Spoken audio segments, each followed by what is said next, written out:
After these things, Paul departed from Athens and went to Corinth, and he found a certain Jew named Aquila, born in Pontus, who had recently come from Italy with his wife Priscilla, because Claudius had commanded all the Jews to depart from Rome. And he came to them.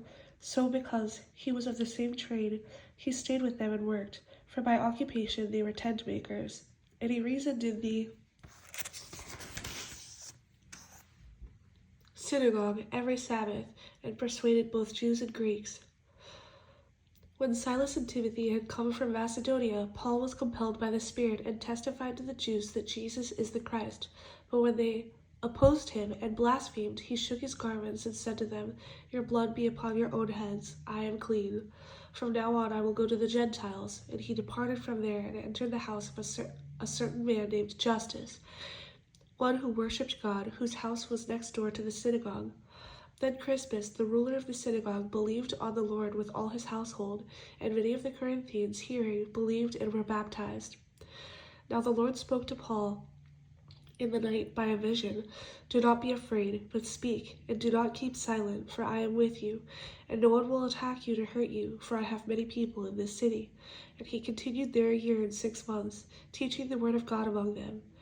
When Gallio was proconsul of Achaia, the Jews with one accord rose up against Paul and brought him to the judgment seat, saying, "This fellow persuades men to worship God contrary to the law."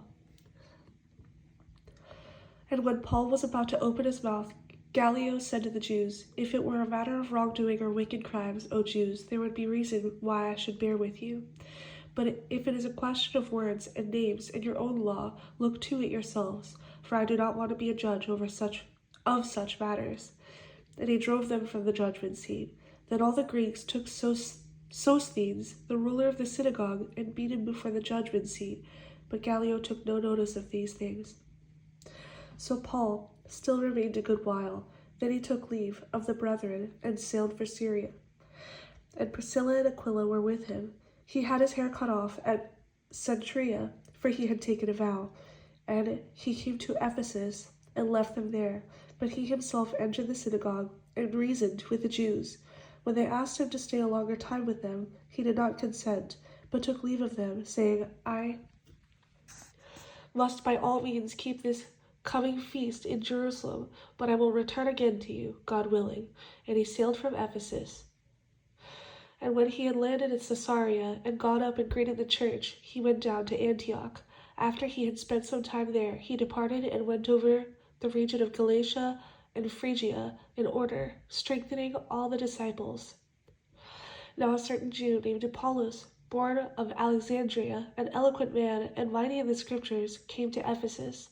This man had been instructed in the way of the Lord, and being fervent in spirit, he spoke and taught accurately the things of the Lord, though he knew only the baptism of John.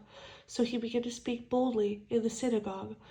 When Aquila and Priscilla heard him, they took him aside and explained to him the way of God more accurately.